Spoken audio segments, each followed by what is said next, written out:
Good afternoon, New York, and the rest of our listeners around the globe. My name is June Stoyer, and I'm the host of the Organic View radio show.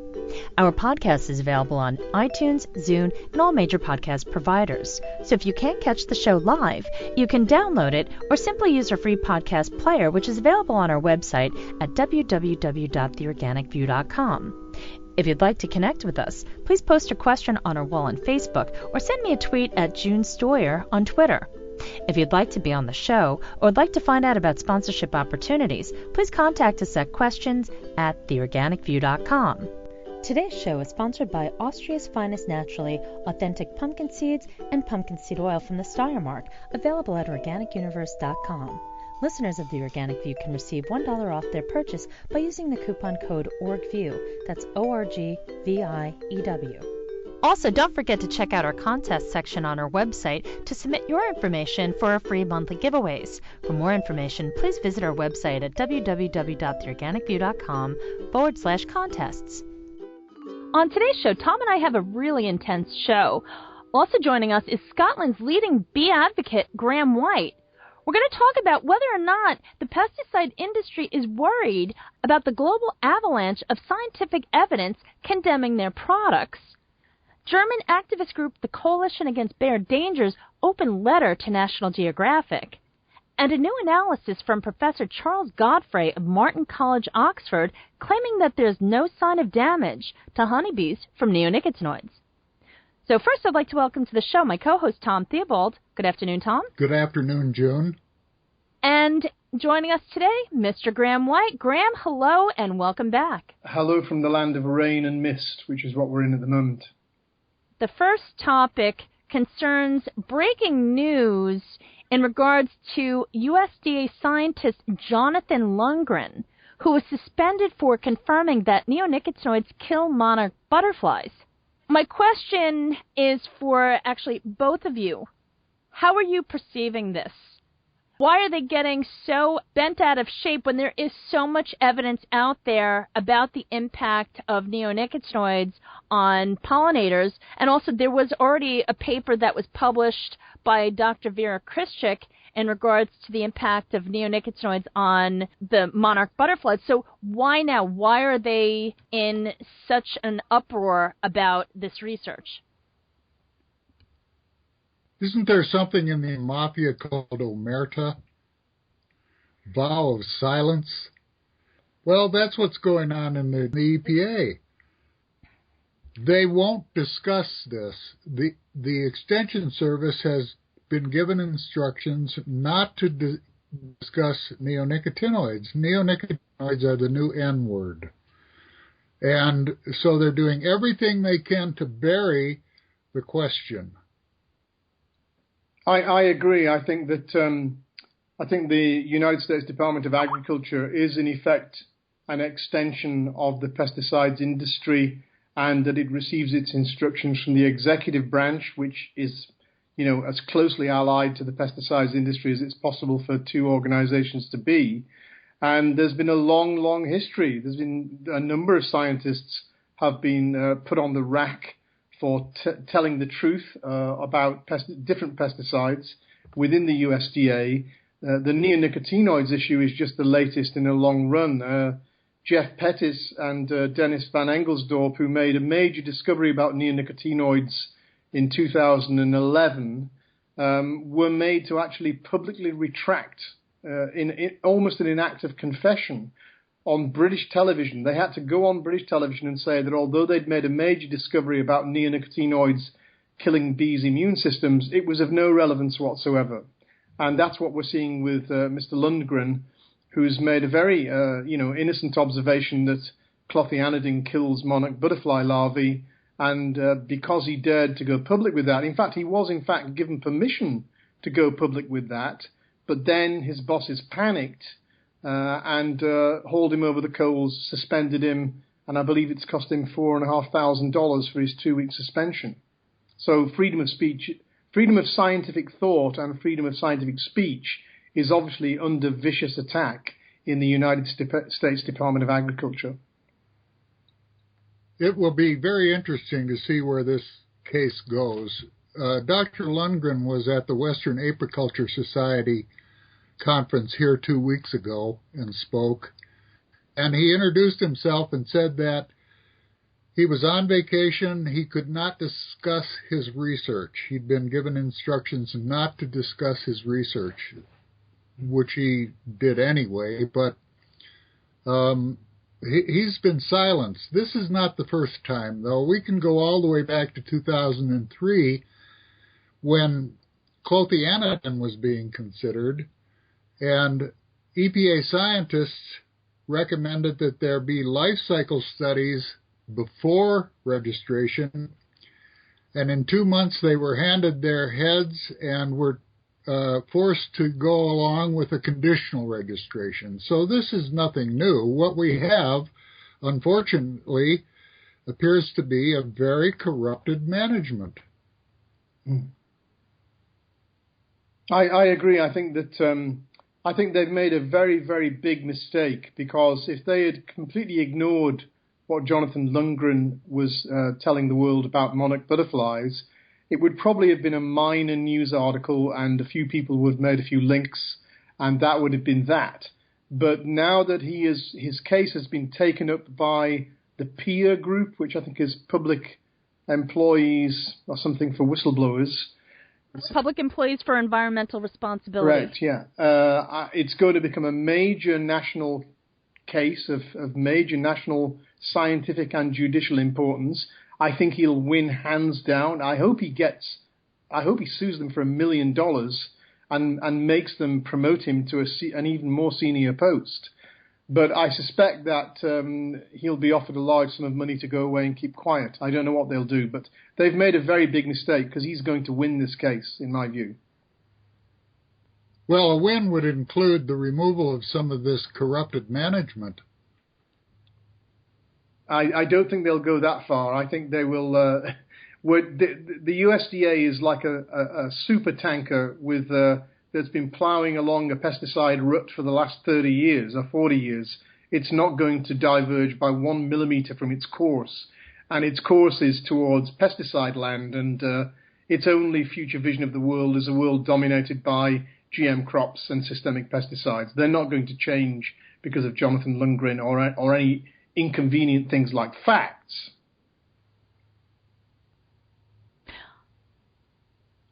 I would like to just mention something that appears in this document that's published on peer.org in regards to this situation.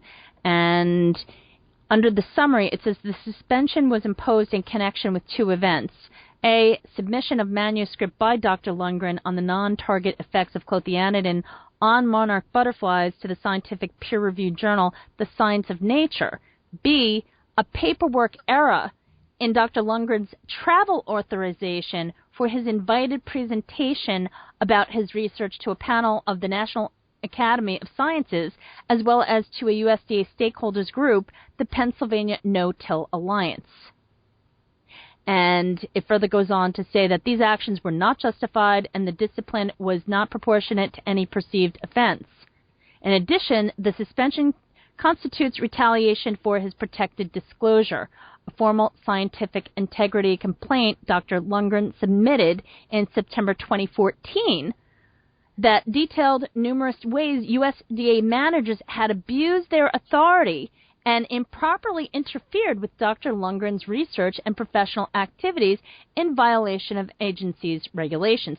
So that ties back to what Tom's been saying for how many years? You don't have to look very closely at the details to see that this is primarily a lot of nitpicking to try to silence Dr. Lundgren. I read the peer submission, the lawyer's submission, and what happened was he made a discovery that clothianidin kills monarch butterfly larvae. He submitted that paper to his boss, who's a lady whose name I can't pronounce, can't remember her name, for clearance. And she looked at it and said, I want this reviewed in several minor ways, and send it back to him. And the system they had operating at the USDA, and still do, is that once your boss has seen it and asked you to modify this and that, it's then cleared for publication. And he as far as he knew, he'd published dozens and dozens of papers before. He did exactly what he'd done. He submitted it in the past. He submitted it to his boss. She sent it back with minor corrections. He accepted the corrections and did them, and then he published it. And then all hell broke loose. And I think the boss panicked. I think that the boss just saw that she was going to come up against the CEO of Bayer or Syngenta and somebody even more, much more senior in the USDA, saying, "What the hell do you think you're playing at? You're blowing our cover." So that's the basis of it, really. I don't think the boss panicked. I think the word came down from above. Right, that's possible too. Yeah. But it doesn't matter. He should be given, the beekeepers of America should be getting together to give Jonathan Lundgren a gold medal for speaking out scientific truth and really trying to get to the bottom of what's responsible for the annihilation of the monarch butterfly over vast areas of the United States. And he has made a major scientific contribution to that insight. And instead of being punished for it, the entomologists and biologists of America should be giving him a gold medal. They really should. He also did some studies on the effectiveness of seed treatment on commodity crops and found that there was no benefit. And that certainly didn't add to his popularity in the USDA.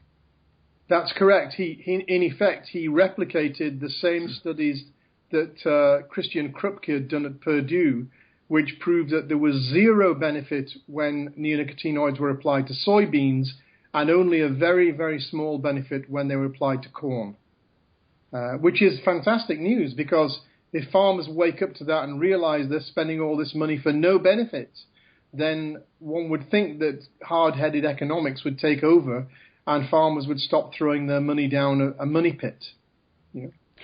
Well, it's interesting that simultaneously there was a post in The Guardian about a new analysis from Professor Charles Godfray of Martin College, Oxford, claiming that there's no sign of damage to honeybees from neonicotinoids. From what I understand, Graham, and perhaps you can expand upon this, they are desperately trying to find a way to get rid of that ban in Europe. And what Lundgren just did would be counterproductive to those efforts.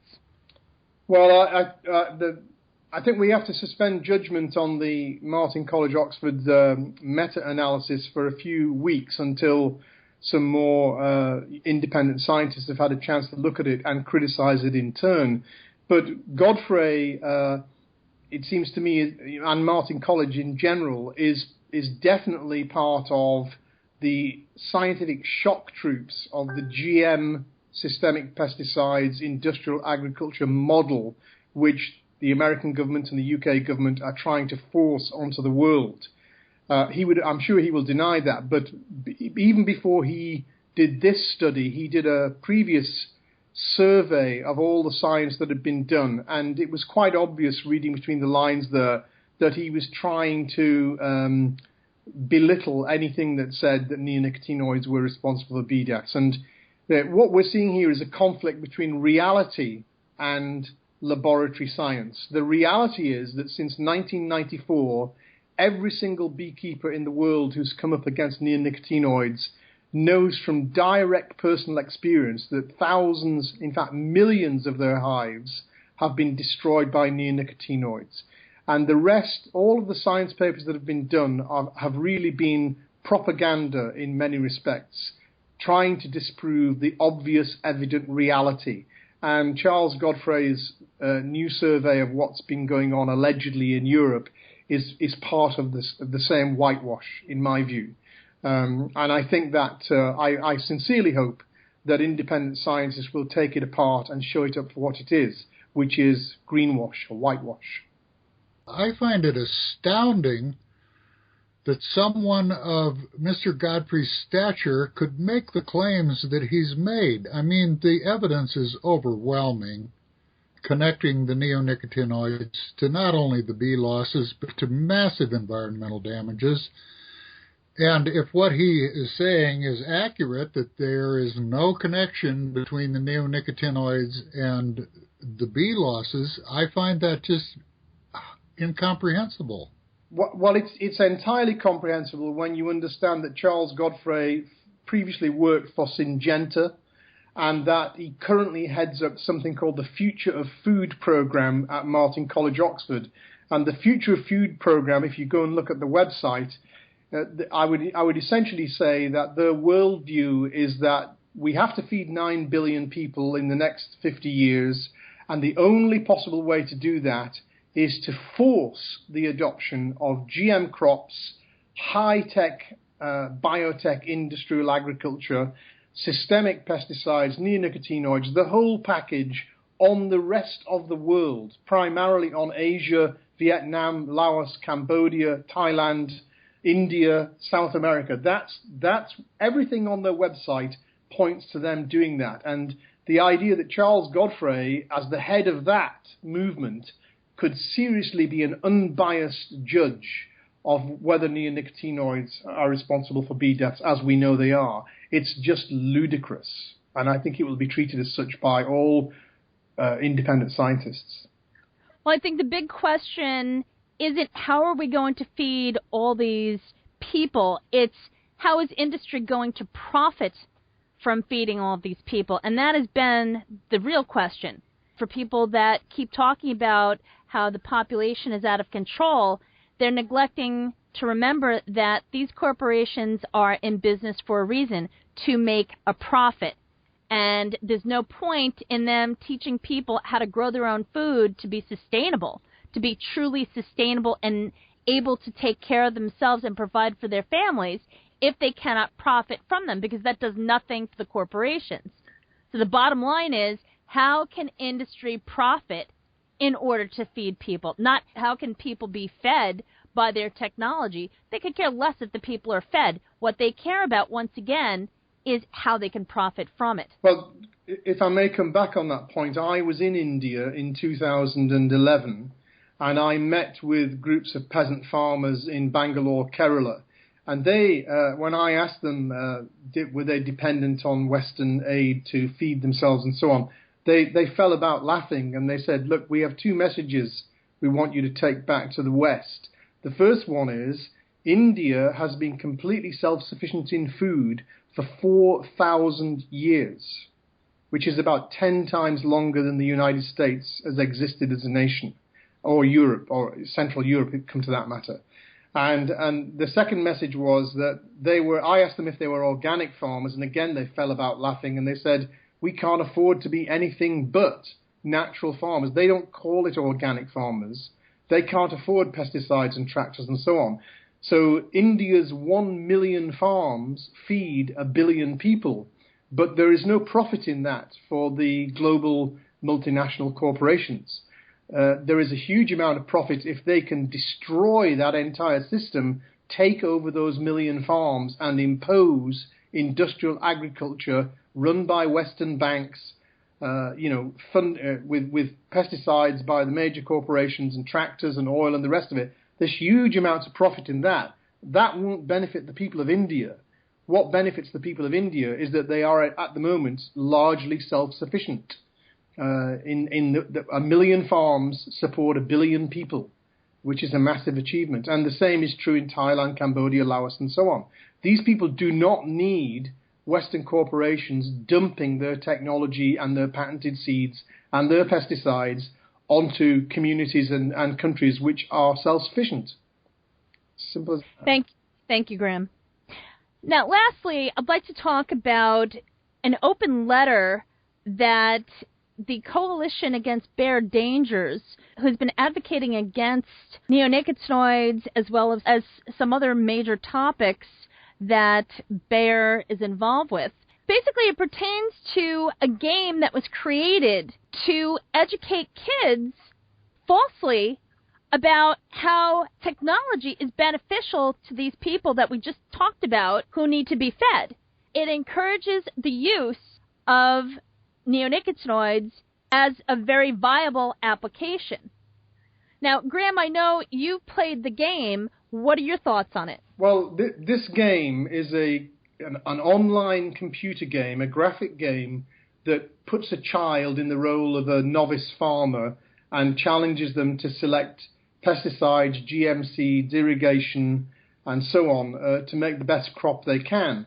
But the whole thing is predicated on the idea that the child is forced to select genetically modified seeds, which are patented and owned by the major corporations, systemic pesticides to kill the insects, systemic herbicides to kill the weeds.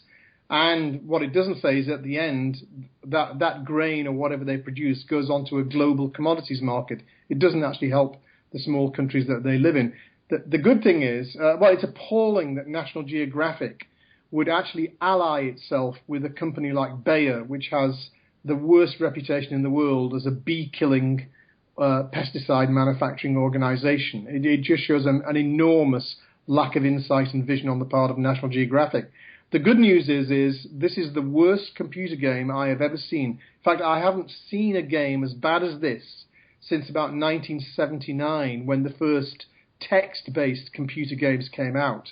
So this game isn't going to influence anybody. No self-respecting American child is going to play it for 1 second. It's incomprehensible, literally. So they've wasted a lot of money and made themselves look silly, in my view.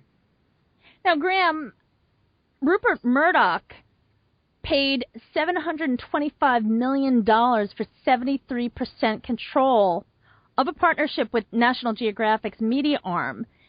So the fact that he's involved, what does that say to you? Well, I don't really know much about Murdoch, except that the Murdoch publishing empire is generally regarded as one of the most right-wing, rapacious organizations in the world. So the fact that National Geographic has become part of that does not leave one feeling very good about National Geographic. This is just another example of a concerted effort on the part of these corporations to green themselves up, to purchase all sorts. There was an issue regarding Burt's Bees recently, now owned by Clorox, and I've seen graphics which show the interrelationship between many of these suspect corporations and what used to be green organizations, green companies. They have a great deal of money to spread around, and they're using it to their advantage. And Rupert Murdoch bought National Geographic for a reason, and I think we're beginning to see the reasons. Well, I know a lot of animal activists are well aware of this new partnership and have stopped supporting National Geographic on social media because they don't want to support in any way, shape, or form any of their efforts because of what they're involved with. And we're at a point where so many species are on the brink of extinction. They are strategic in their efforts, but to a certain degree, they're not really thinking them through. The game itself, as Graham pointed out, it's not something that kids are really going to use anyway.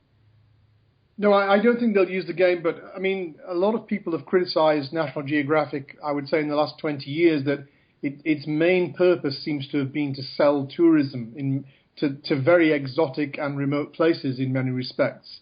And as someone who's done a bit of traveling myself, I think tourism probably presents one of the greatest threats to, places like the Amazon or the Arctic or the Antarctic. It's the actual act of tourism, of sending millions of people to these places, like the Himalayas being the classic one, where virtually every tree in the Nepal area, in the Kathmandu Valley, has been cut down to provide heat for tourists and to cook their food and so on and so on.